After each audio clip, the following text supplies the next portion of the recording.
Eagle, Eagle, he is in the back of that building pointing the gun at me.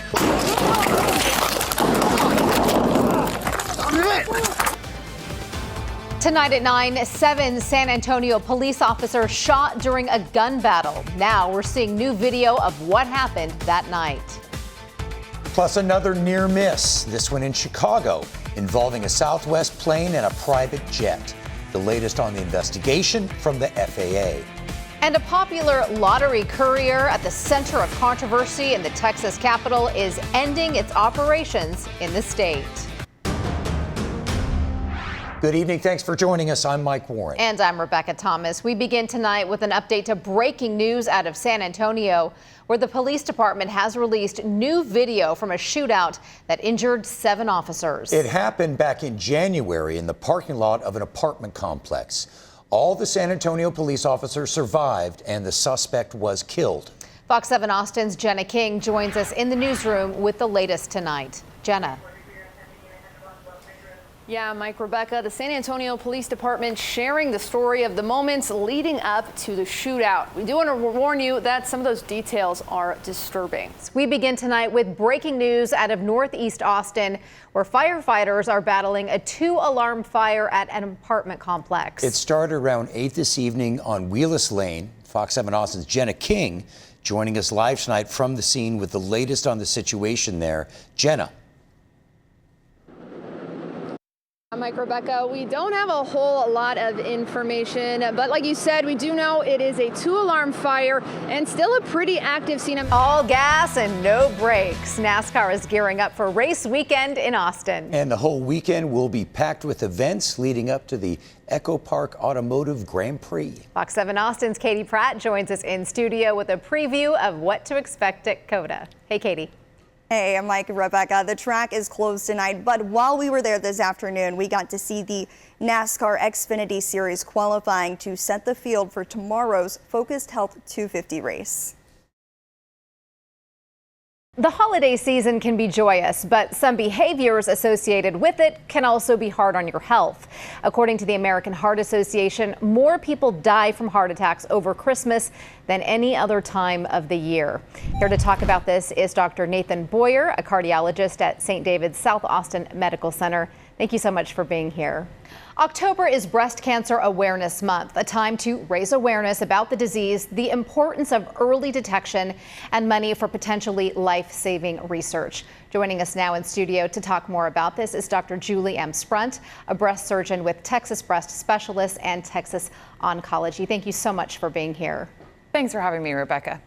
February is American Heart Month. In the U.S., heart disease is the leading cause of death for both men and women.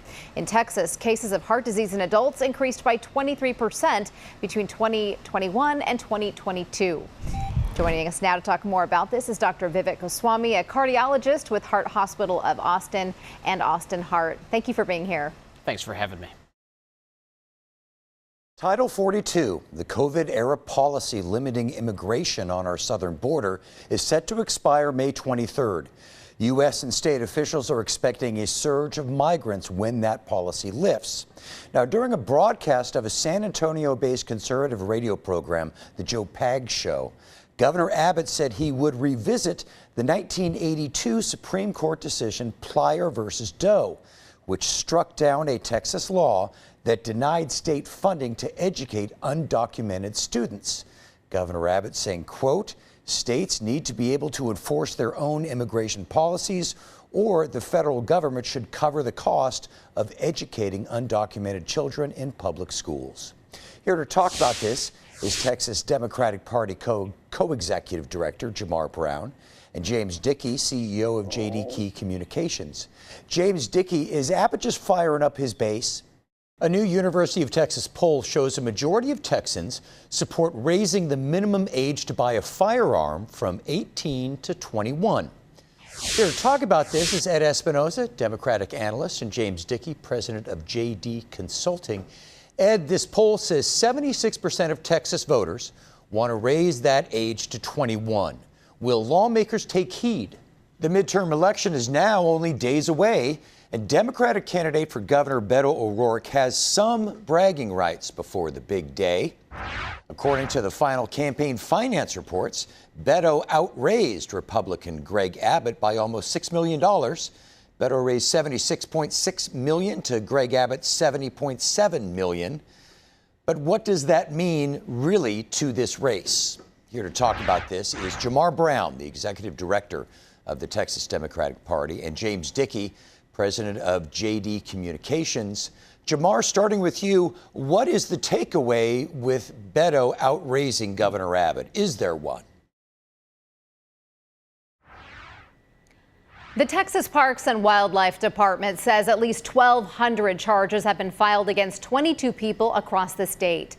They're accused of being involved in an illegal white-tailed deer breeding and smuggling scheme.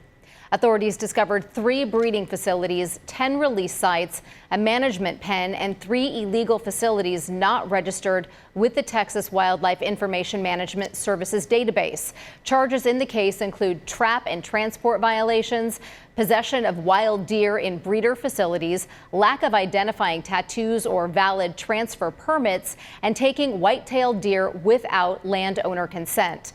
Wildlife officials say the operation placed the entire state's deer population at risk of disease because of efforts to go around disease testing requirements. The names of the people charged in the case, the 11 counties where the cases have been filed, and the locations of the facilities have not been released yet. A 4.8 magnitude earthquake shook West Texas this afternoon. It struck around 1:30 between the town of Ackerley and Midland. The shake intensity was felt from San Angelo, about 100 miles southeast from the epicenter, all the way to eastern New Mexico. The U.S. Geological Survey says there are no initial reports of any damage or injuries. Lieutenant Governor Dan Patrick has a beef with what people call certain cuts of steak.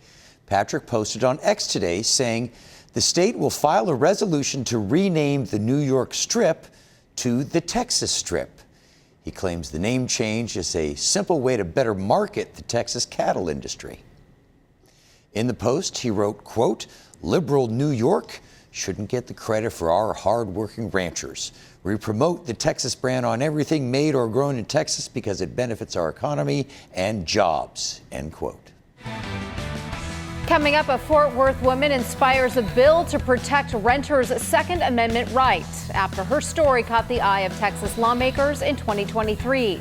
Details on the proposed law after the break.